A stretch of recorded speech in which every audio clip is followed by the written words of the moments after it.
Are we any closer to ending racial preferences in college admissions? And are we any closer to knowing the truth about what happened in Benghazi?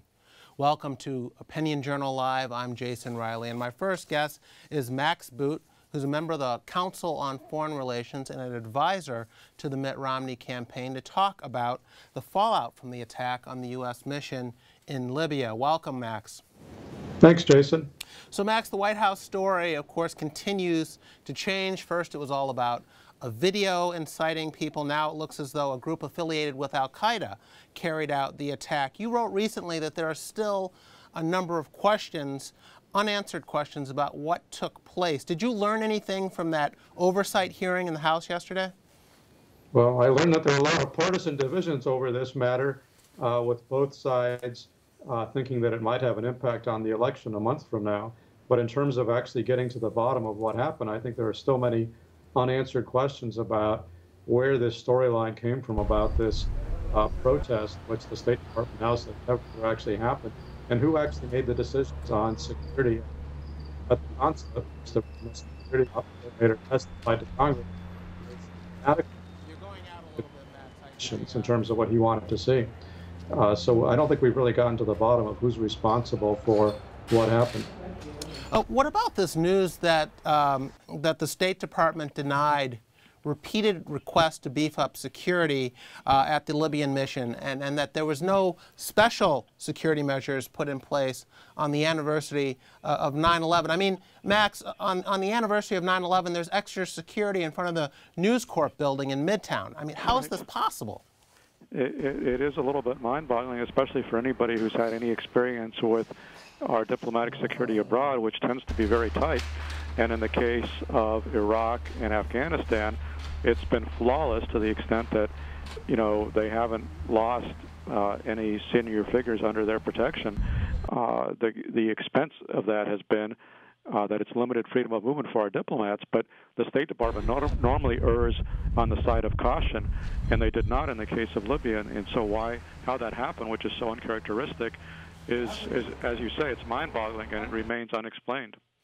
The administration is arguing that these initial reports put out by Susan Rice, the ambassador to the United Nations, and others, were not an attempt at spin. They were just telling what they knew to be the case or thought to be the case at the time. And as more information has come in, as they've learned more, they've told the public more about what they know. I mean, how much of this is incompetence, Max, and how much of this is just sort of the messy process of trying to get to the bottom of what happens after an event like this?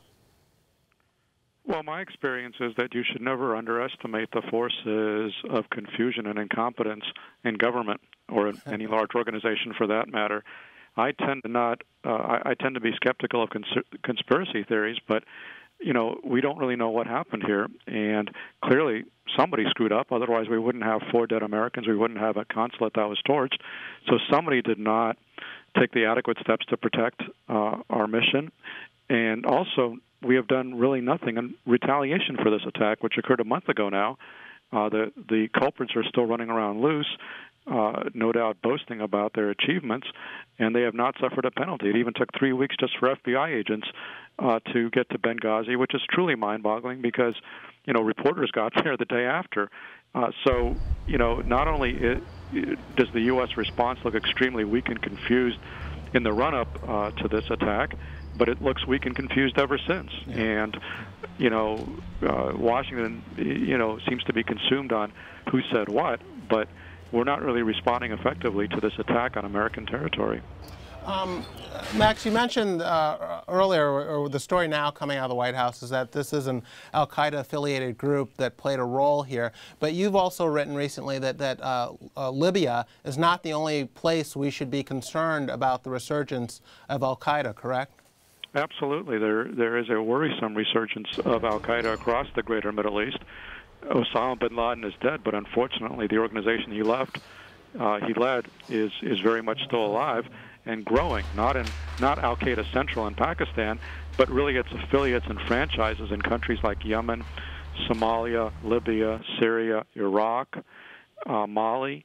It's a very, very worrisome trend where, you know, there were a lot of people from the president on down who are ready to write off Al-Qaeda after Osama bin Laden's death, and clearly the events of the past year and more have shown how premature that view is. Okay, we'll have to leave it there. Thank you for joining us, Max.